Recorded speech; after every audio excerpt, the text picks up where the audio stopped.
Hello, ladies and gentlemen. Welcome to the Esteemed FaceTime with Leaders, an initiative by World Development Corporation.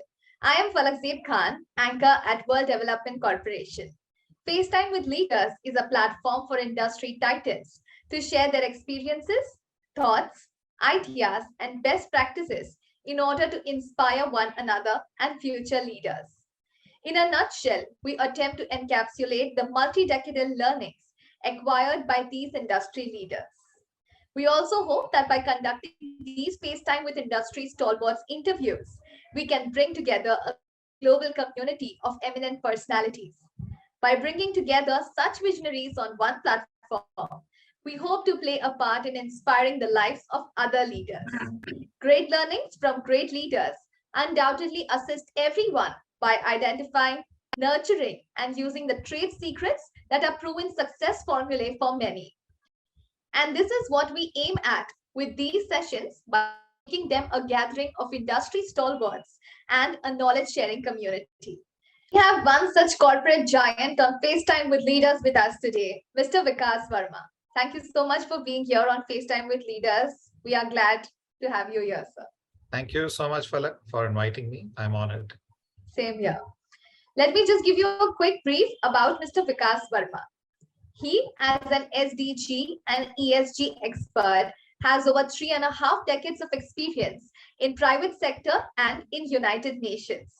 In these 36 years, he has cut his teeth in business strategy planning, corporate governance, corporate social responsibility, program management and implementation, brand management, resource mobilization, and communication.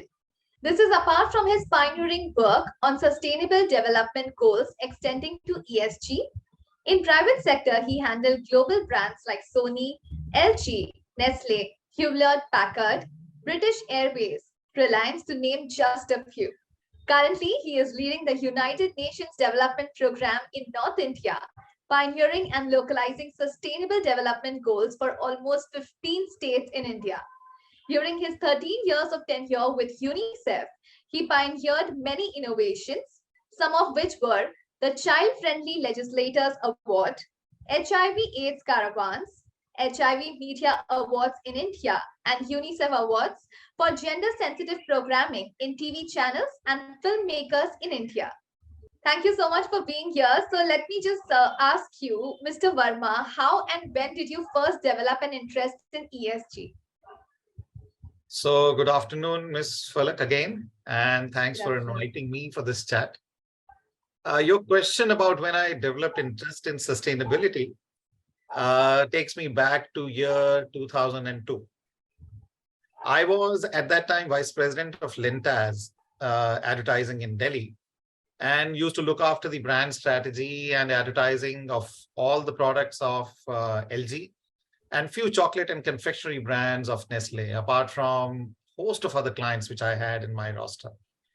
During this time only, I was also father to 2 growing kids who would consume television and chocolates like any other children, Yeah.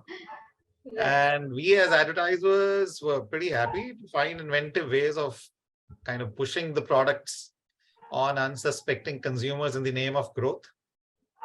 On the surface, everything was how it was meant to be in normal life, but I could sense that advertising as a communications tool was somewhere being underutilized, and I thought it can be used for the betterment of society.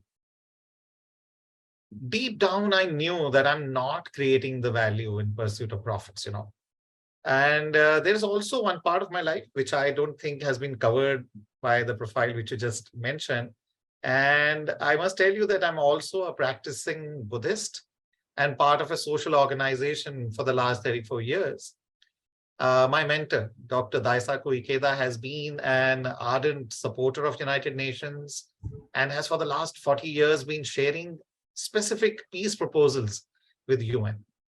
So, even before sustainability became a buzzword, I was exposed to these issues faced by the world through these peace proposals. And way back in 2002 itself, at the 2002 UN World Summit on Sustainable Development, I think, Dr. Ikeda actually stressed the importance of comprehensive awareness raising for sustainable development. And he gave 3 steps for that. He said to learn, to reflect, and to empower people about sustainable development. Now, that kind of gave me an idea that what all advertising can do actually, And then there was this another concept which I was awakened to, that again, because of my practice. This concept I like to talk about. It speaks about the fact that every job must meet 3 criteria. The criteria of beauty, benefit, and good. Let me explain. So the beauty is actually an element of creativity and interest in the job and ability to be innovative in creating unique solutions and ideas, Right. Benefit part is about meeting your own financial and other requirements. And the third, which is the most important, is good.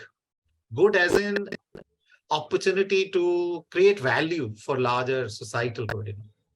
So it was at this time that I really began to think that apart from beauty and benefit, I need to be engaged in more value creating endeavor in my job. That is when I happened to make a shift from advertising to UN. I joined UNICEF in 2003.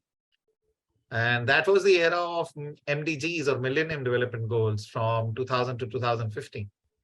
Simultaneously, there was this great emphasis being given, to the corporate social responsibility, with Global Compact taking decisive steps and started encouraging private sector to start paying attention to the world around them, and not just be focused on their profits and work for the social issues also.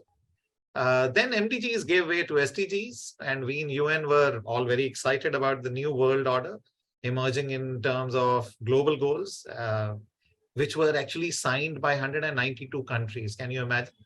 September 25, 2015, I still remember, all the 192 countries agreed and they said we'll work together for SDGs. And India also made a pretty decisive start towards SDGs under Prime Minister Modi.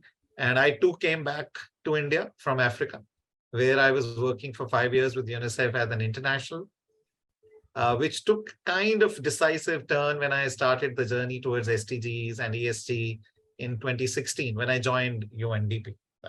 I would say that. That's really great. Actually come a long way, and with so many different kind of experiences. Yes. So, Mr. Verma, you have handled various types of roles and responsibilities in SDG and ESG. Which of them did you enjoy the most? Enjoying, well, I think every aspect of one's job is very exciting. But since you're asking me, I would pick one place which really helped me, put all my skills to use was in 2016 when I came back from Africa. At that time, I joined UNDP in North India. And the reason for my joining was we were given the assignment to create an SDG Vision 2030 for the state of Haryana. So I led that process for creating an pretty ambitious Vision 2030 for Haryana, which actually kind of became a template for all other states to follow. And the fun part was, since you're asking me the exciting part, the fun part Yes. was that it was, I was engaged in creating a pretty unique strategy for a state and not just one brand or one company. Right. A state has so many departments, constituents, stakeholders, interested parties, but it was very exciting to be able to put it all together and then launch it at the state level. But then once we launched, the question came, how should the state implement such an ambitious vision, which became the second part of my excitement, because this led to the formation of the very first SDG Coordination Center in the state, which I proposed, and I gave it shape. And this SDG Coordination Centers now actually has become a very well-recognized innovation by NITI Aayog, and it's a very important instrument to see through the achievement of SDGs at the state level. Almost 8 to 10 states and union territories are now in various stages of either establishing or having established their own SDG Coordination Center. So it became kind of a exciting thing to see that what you have been able to change at a very large level. I was talking about good earlier, and how can you create good when I could see that happening, that was very exciting. So at the same time, we are also in UNDP working very closely with Niti Aayog and the private sector to create ESG ratings as well as also, creating more awareness about the SEBI BRSR reporting processes. We are also engaged with government in working towards establishing the norms and standards for the green bond. So I would say my current job of working on SDGs and ESGs has been most exciting until now.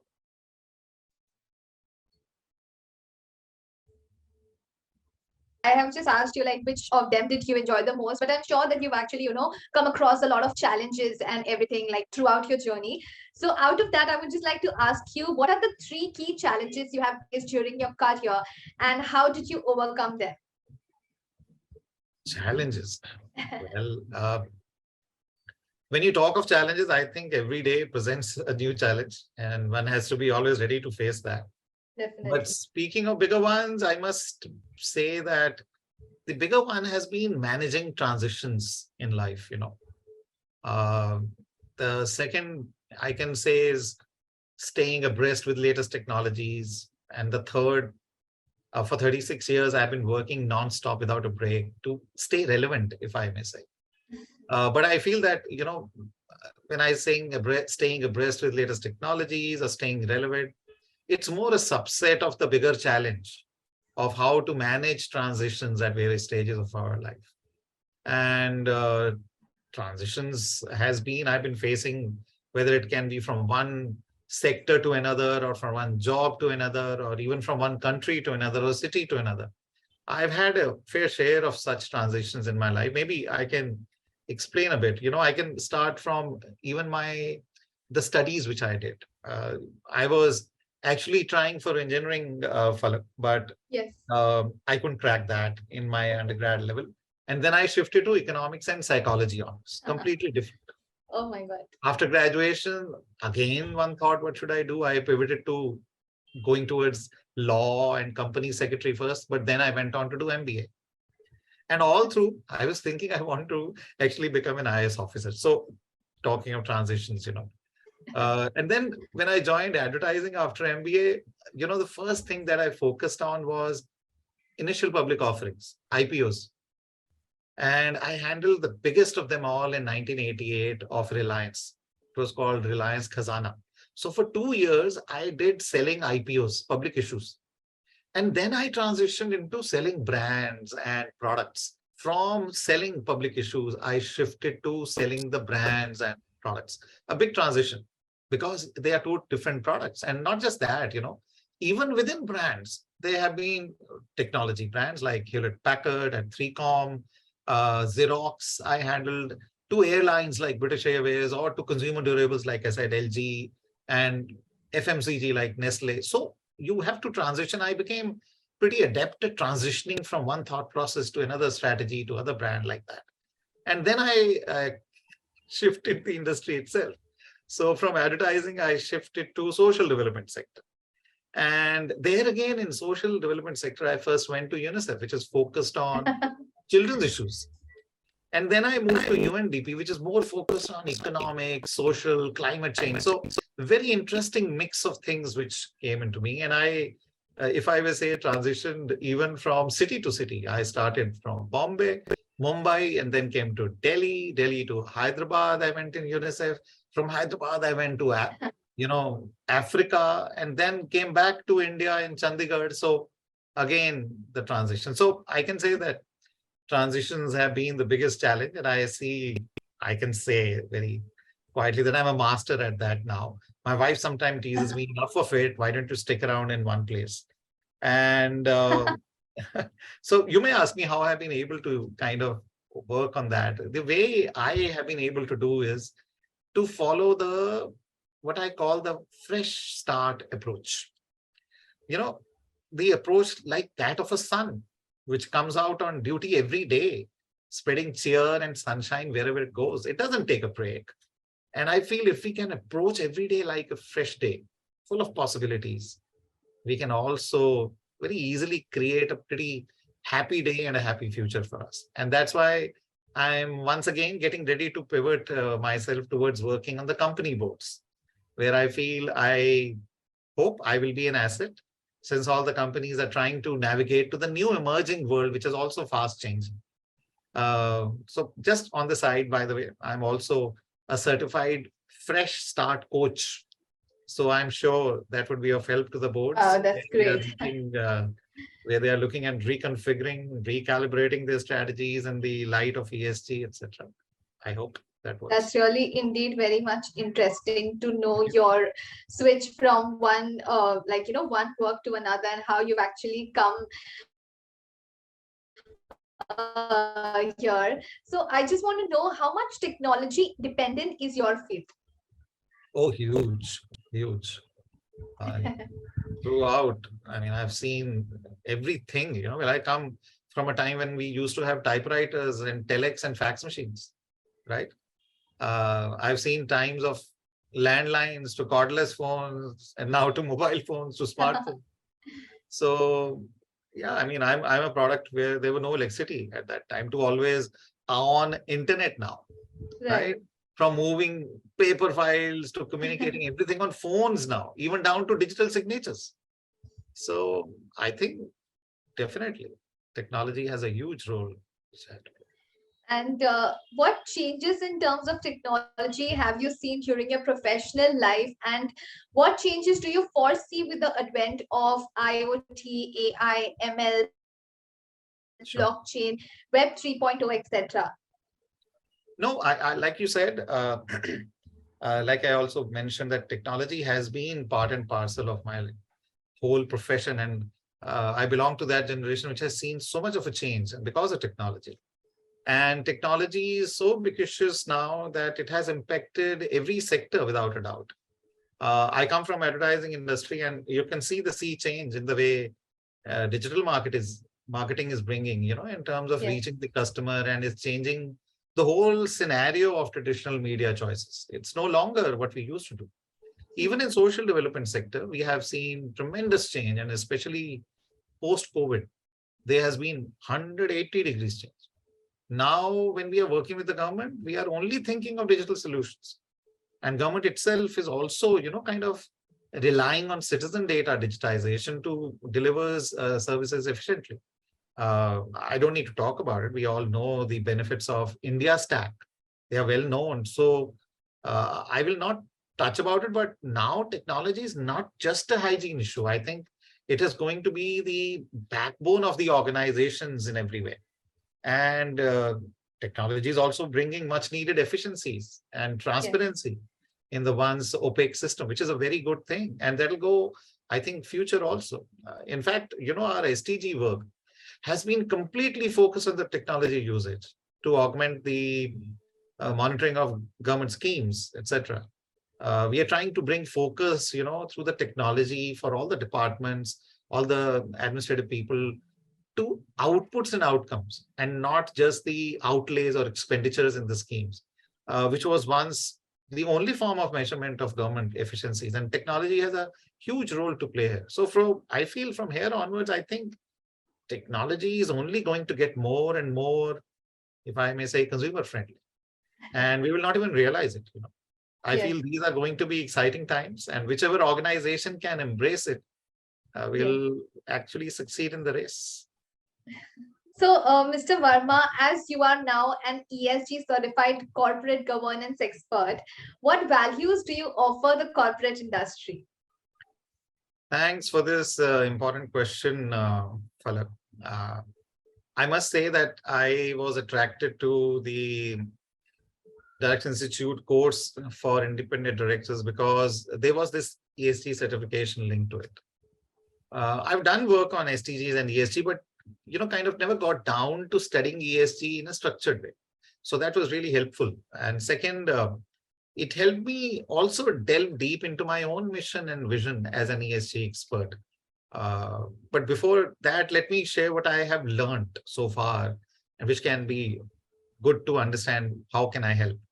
In sustainability, whenever I'm talking to the governments, I'm talking about these two approaches which are very important to achieve sustainability in the world. The first is the whole of government approach, which we are talking about, that the government must stop working in silos, that need to work in an integrated way. deep down from district to even Gram Panchayat level. So at all levels, it must integrate its actions. But whole of government approach also has to be supported by whole of society approach, which is where the private sector, universities, etc., must come in. It's not that government alone can achieve sustainability and SDGs. So the whole of society approach is where corporates need to kind of focus on ESG. As far as the governments are concerned, I think they have started on the right foot, and they have now no option but to change, since the whole world is looking at their rankings. What actually makes me very happy is that the SDG ranks, as well as through the SDG index report which we do with Niti Aayog, the ranking of the states, and even SDG ranks for the countries which UN does, even the education and health, even gender equality, they are now really mainstreamed as electoral politics issues. Even in the current Karnataka elections, there were these issues which were being addressed. So that makes me really happy that the discourse is changing. And when it comes to the whole of society, I think COVID had a very big part in changing this societal discourse also towards defining a new normal of sustainability, or talking of no plastics, no water wasting, Yes. And now corporates are forced to report as per BSR norms laid down by SEBI. But I think the challenge remains as to how the boards define ESG. How should they align it with corporate purpose and strategy, or how to integrate it into their culture to report, very impactfully on the triple bottom line and not just on the profits. So as a certified ESG expert, I see that my original calling for creating a societal value while in pursuit of profits is coming to fulfill. And after working with the governments and society at large, I'm now pretty well placed to work at corporate level to drive the sustainability. I'm not a know-all ESG expert who has all the answers all the time, but I am a very keen ESG student who is keyed into the matters of corporate governance and sustainability.